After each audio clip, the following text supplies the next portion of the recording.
Maharana Pratap Foundation UK, ladies and gentlemen, it's a pleasure to be with you, and it seems that we have all condensed the long history of Mewar into just one name, Maharana Pratap. Due to the COVID-19 situation, the event is taking place via electronic apps, and at my end too, the virus is about and we are all locked in. The signal strength here is inadequate and unsteady, and I therefore send you my recorded version in a way that it may reach you safely and leave no chance for transmission errors.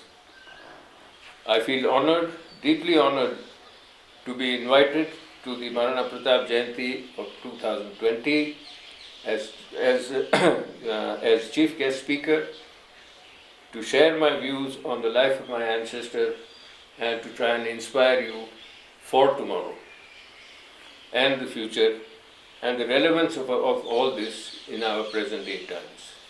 About Maharana Pratap Singh Ji, or Maharana Pratap as he's come to be known as, I'd like to point out that the history of Mewar starts from Bappa Rawal in about 734. And thereafter, in about the 50th or a little after generation, Maharana Uday Singh Ji came and founded Udaipur. And Maharana Pratap was the son of Maharana Uday Singh Ji. That is the 54th in the generations. I wish to clarify the venerated name of my ancestor Maharana Pratap, and wish to clarify particularly the fact that his name has been misused on many occasions and canards have been spread to suit the purposes and motives of all kinds of people. It is not for me to expound and assess whether the achievements of Maharana Pratap or his shortcomings were so-and-so or so-and-so, I being the grandson. But I will just produce before you, speak before you, certain factual parts of the history and try to emphasize what I wish to convey to you. The names of the Bhils and Minas, known today as the tribals, the name of Hakim Khan Sur of the Islam faith, of Bhama Shah, a Jain Mahajan, and Jhalaman, a Rajput, are recorded for their singular achievements and as allies of Maharana Pratap. It is evident that the objective of Maharana Pratap and his policies were freedom from invaders, that included the dignity for all, regardless of caste, creed or religion or faith or any other division as such. His pursuit of things was in the defense of these principles, and the motto of the family is Jo Drid Rakhe Dharm Ko Tahi Rakhe Kartar, which translated means one who leads a theistic life will be looked after by the Almighty. I wish to bring before you a fact relating to the time scale of such beliefs.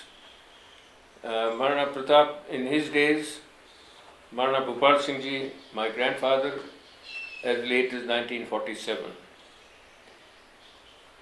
Please ask the older people who may still be there or their next generation and check for yourself.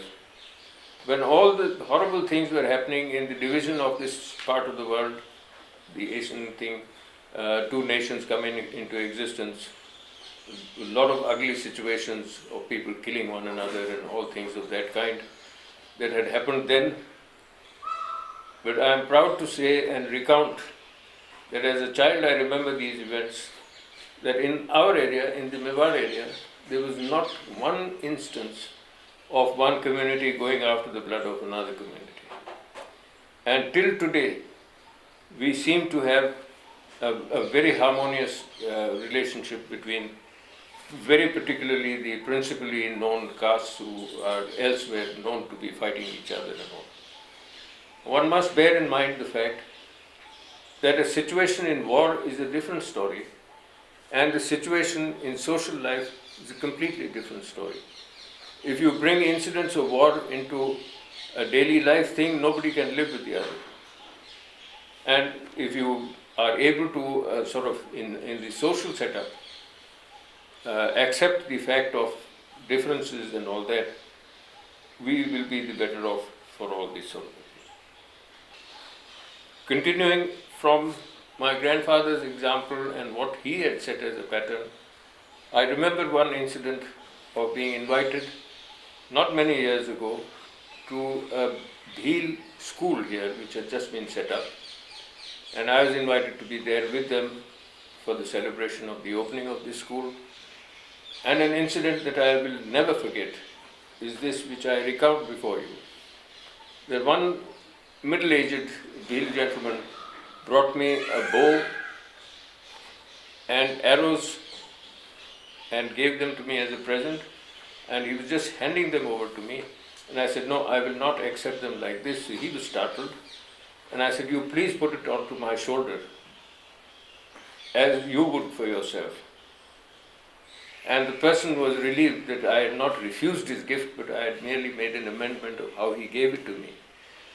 And he put it on my shoulder, he handed over the arrows to me, and I think we were the two emotionally charged people in that whole gathering of quite a few hundred people around there. I treasure the bow and arrow, and it's there, and I point it out to my guests and friends whom I think would be interested to know such a thing. And this is something that I feel that if a history of such a duration is able to go into newer generations into this sort of a feeling, I think we've got quite a few things going as a plus for us. In this case, you've been kind enough to request me to give you my beliefs in these matters and what I've learned. It's a long history, a lot of inspiration, great deeds done. I can never match them. But my beliefs are, and I will tell everybody else around, please remember this. Please do not be exploited by people who misuse the names, words like dharma, mazhab or religion through various devices adopted by many to perpetuate their own narrow ends. Only thereafter can we apply ourselves to go as a society somewhere. It's all the more our duty through attraction, not from bullying others or forcing others or tempting others, but merely by attraction of the rest of the world towards our conduct, that they may feel that there is something nice here, worth emulating, that we may be able to make a contribution to everybody else who is open to receive such signals. We have here what we call the Sanatan Dharma. Literally translated, it means eternal principles. Eternal principles are there given to us by the Almighty, by Mother Nature, and they will not change because of what my belief is or what your belief is. They are there as they are.